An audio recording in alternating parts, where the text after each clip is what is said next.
You've probably been told before that if you eat too few calories, your body will go into starvation mode and you won't be able to lose any more fat.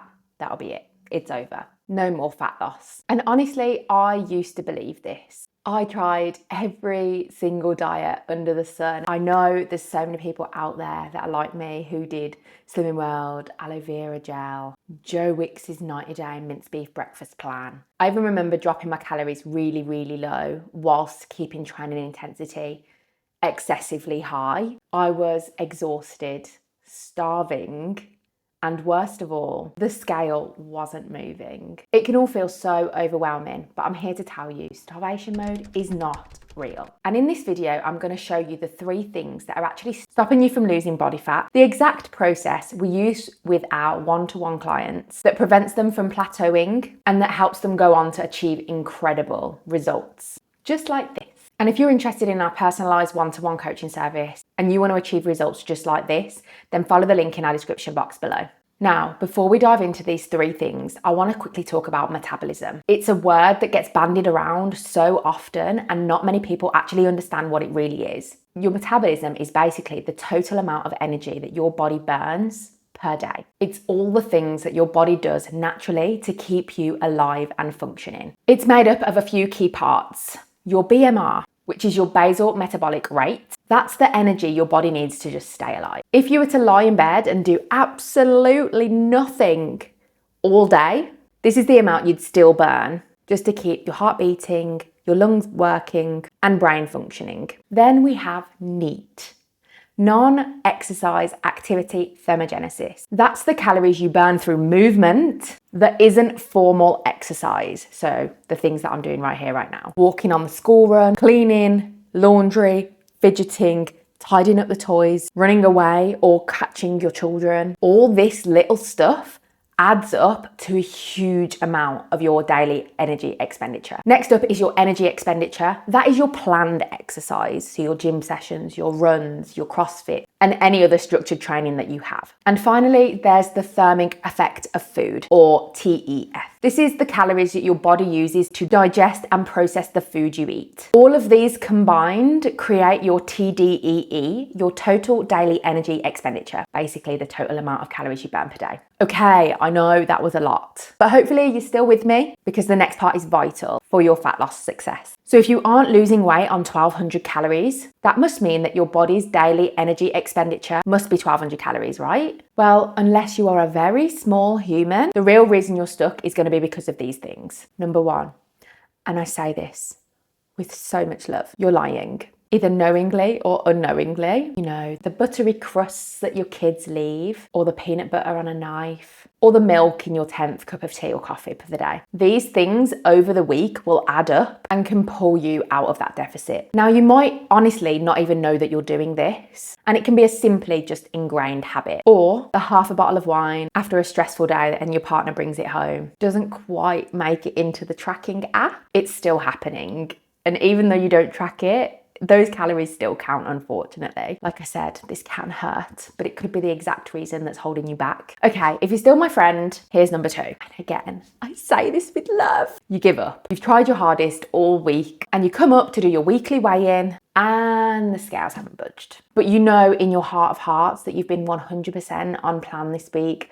You've tracked every single lick, slip and nibble. Lick, slip and nibble. Lick, sip and nibble. There was no cheeky takeaways, no untracked crumb, and it's absolutely crushing thinking, what? I am broken. I give up and pass me the wine. And I get it. I have been there more times than I would care to remember. But relying on one weekly weigh-in is like checking your bank account once a week and assuming that number tells a full story. Your balance or weight might be up or down depending on when you open the app or step on the scale because of so many factors. It might not represent some pending balances or because you're due to be paid. Once a week doesn't actually reflect your actual income trend. This goes for your weight too.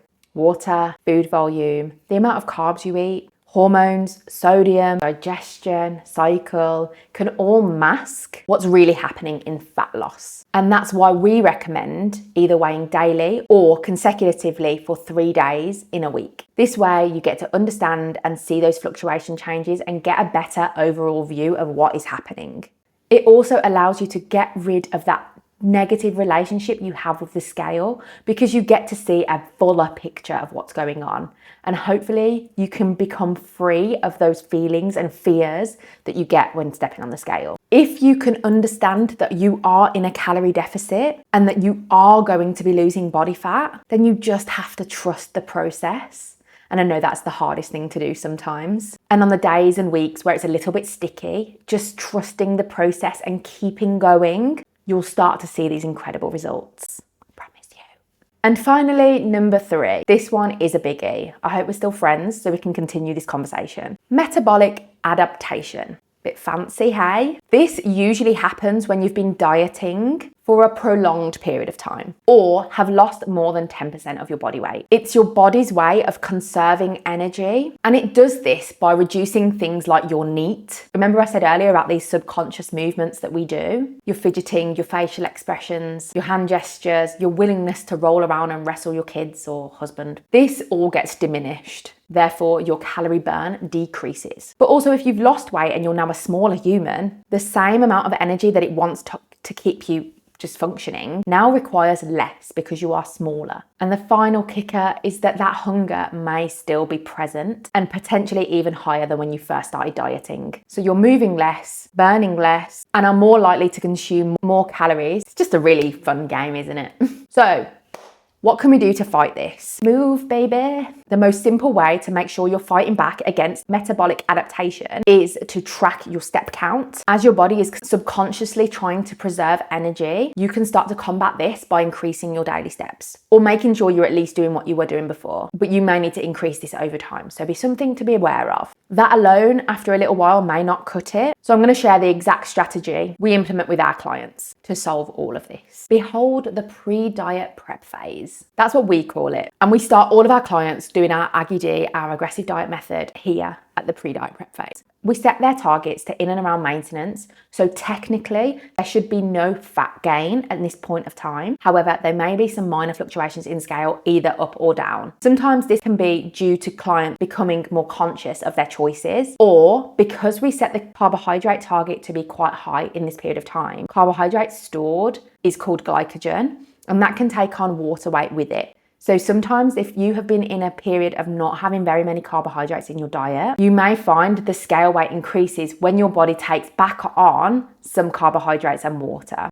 This is not body fat, and this is things that we have at home with our clients all the time. We want to aim to be starting any dieting and aggressive dieting well fed. And by increasing our calories and our carbohydrate target, we get this reset in our metabolism. We reset in our master regulator hormone called leptin. It gives our body a chance to catch up with itself. It manages to repair any gaps that we may have had in this RMR that may have decreased as you've lost weight in the past. And you may need to come back up to more around your maintenance calories to just bridge that gap. By bridging that gap, by increasing those calories, increasing that carbohydrates, repairing your mental state after dieting perhaps for so long, especially like we've said, if we've reached that point of losing 5 to 10% of our body weight and things have started to plateau and slow down, we need to change things up. So between the pre-diet prep phase, we run refeeds in between our aggressive diet stints as well. So again, that is overfeeding with carbohydrates. It's a really good time to get a good idea of what your true and full weight is, because so many people get so bothered when they see the scale increase when they introduce carbs again. Carbs are not the enemy. And when we eat carbs, we don't just automatically gain fat. And I think that's something that worries people so much. They feel like cutting carbs is the only option for them. And it's a way of creating a bigger deficit, of course. And it makes you glycogen depleted, meaning you are free of glycogen and free of that water weight, which is fine for a short period of time, but it isn't a place we want to be long term.